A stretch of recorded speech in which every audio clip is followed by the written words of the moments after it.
భద్రాచలం శ్రీ సీతారామచంద్ర స్వామివారి ఆలయంలో స్వామివారికి జరిపే కైంకర్యాలన్నీ ముందుగా రెండవ భద్రాద్రిగా పేరొందిన శ్రీరామగిరిలో మహా అద్భుతంగా జరగనున్నాయి. ఏపీ రాష్ట్రం వరరామచంద్రవరం మండలంలోని శ్రీరామగిరిలో ఉన్న సుందర రాముడి ఆలయం భద్రాచలం రామాలయం కంటే పురాతనమైనది. త్రేతాయుగంలో లక్షణ సమేత సీతారాములు వనవాసం చేస్తున్నప్పుడు రావణుడు సీతమ్మని అపహరించడంతో సీతమ్మను వెతుకుతూ బయలుదేరిన రామలక్ష్మణులకి హనుమంతుడు ఈ ప్రాంతంలోనే కలిశాడని, ఇక్కడే వారి సంహారం జరిగిందని పురాణాలు చెబుతున్నాయి. వాలి సంహారం జరిగిన తర్వాత శ్రీరామగిరిపై ఉన్న మాతంగి మహాముని ఆశ్రమంలో రాముడు దక్షిణ భిముఖంగా ధ్యానం చేశాడని, ఆ కారణంగానే ఈ క్షేత్రంలో రాముడి దక్షిణ భిముఖుడై వెలిశాడని ప్రతీతి.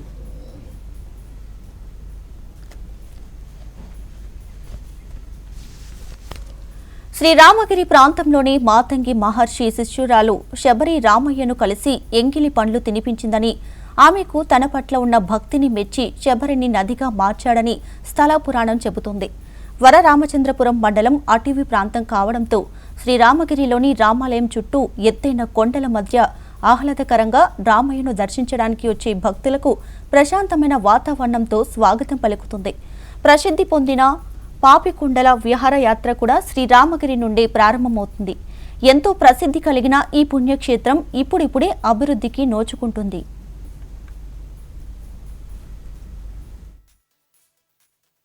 అందాల రాముడు శ్రీరామగిరిలో కొలువై ఉన్నాడు. ఆదిదేవుడు అక్కడ అన్ని వనరులతో, అంటే అక్కడ ఉన్నటువంటి ప్రకృతి అందాల మధ్య ఆ గుట్టపై పురాతనంగా ఉన్నటువంటి దేవుడు. అక్కడ ఆ ప్రాంతంలో అక్కడ కూడాను ఈ కళ్యాణం అయిన తర్వాత దొంగ దోబుటాట జరుగుతూ ఉంది. అక్కడ ఆ ప్రాంతంలో ఉన్నటువంటి చుట్టుపక్కల ఉన్నటువంటి వివిధ జనాలు, ఆదివాసులు పెద్ద ఎత్తున ఆ కార్యక్రమం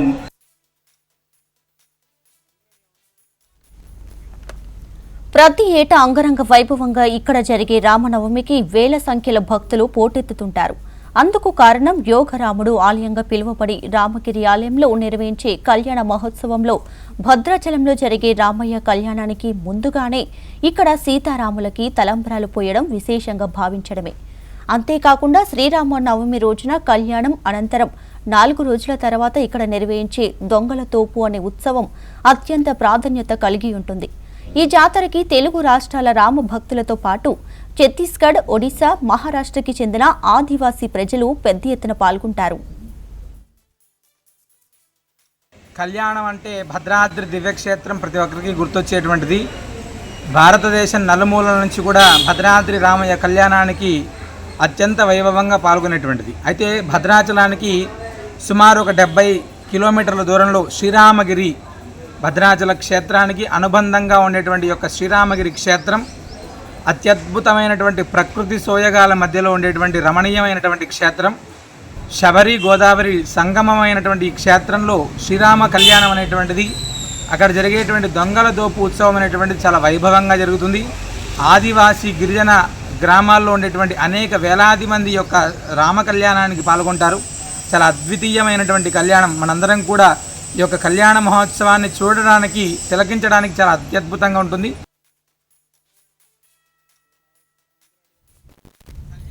ఇక స్వామివారి కళ్యాణానికి సంబంధించిన ఏర్పాట్లు ఆరంభించిన నాటి నుండి సుమారు 10 రోజుల పాటు ఈ ప్రాంతంలో పండుగ వాతావరణం నెలకొంటుంది. ఆదివాసులకు ఆది దేవుడిగా పిలువబడే శ్రీరాముడిని అంతే భక్తి శ్రద్ధలతో ఈ 10 రోజులు నిష్ఠగా పూజా కార్యక్రమాలు నిర్వహిస్తూ శ్రీ సీతారామచంద్ర స్వామి వారిని కీర్తిస్తూ భక్తి పారవస్యం చెందుతుంటారు ఈ ప్రాంత రామ భక్తులు.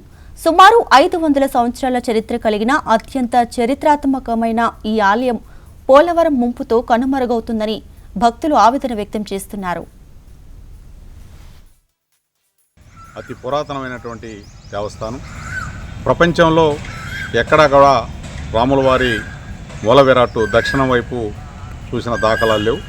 శ్రీరామగిరిలో రాముల వారు దక్షిణముఖంగా ఉంటారు. చాలా పవిత్రమైనటువంటి క్షేత్రం. అగస్త్య మహాముని ఇక్కడ రాముణ్ణి ప్రతిష్ఠించాడని ప్రతీతి. శ్రీరామగిరికి పడమర వైపున గోదావరి దక్షిణముఖంగా ప్రవహిస్తూ ఉంటుంది. అనేక మహిమలు కలిగినటువంటి ఈ పుణ్యక్షేత్రాన్ని సందర్శించడం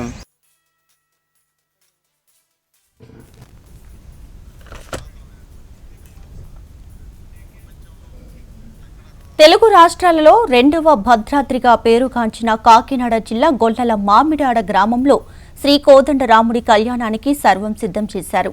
ఈ ఏడాది చలవ పందిళ్ల నడుమ శ్రీరాముని కళ్యాణం భక్తుల కోలాహలంతో అంగరంగ వైభవంగా జరిపించేందుకు ఆలయ కమిటీ సభ్యులు అన్ని ఏర్పాట్లు పూర్తి చేశారు.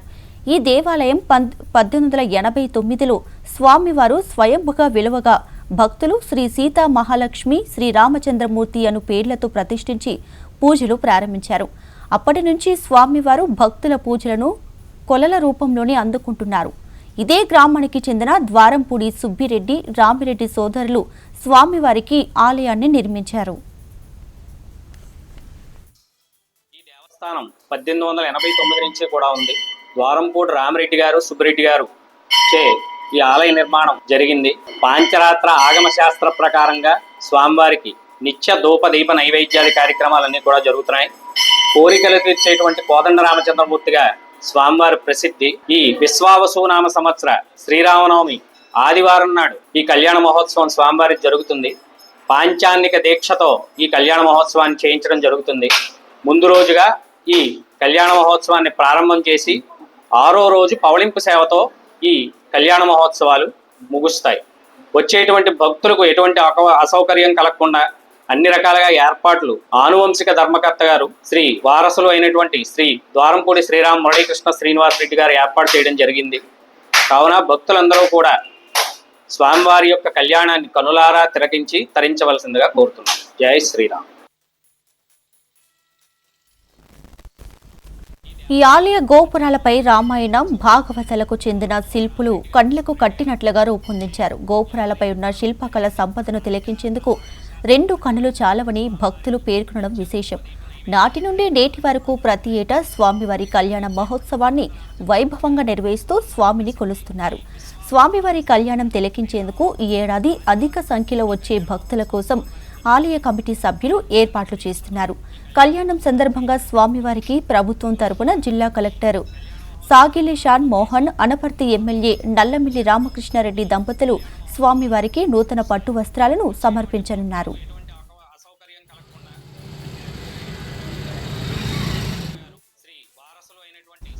ఇక స్వామివారి కళ్యాణంలో ఉపయోగించే తలంబ్రాలకు చాలా ప్రాముఖ్యత ఉంది.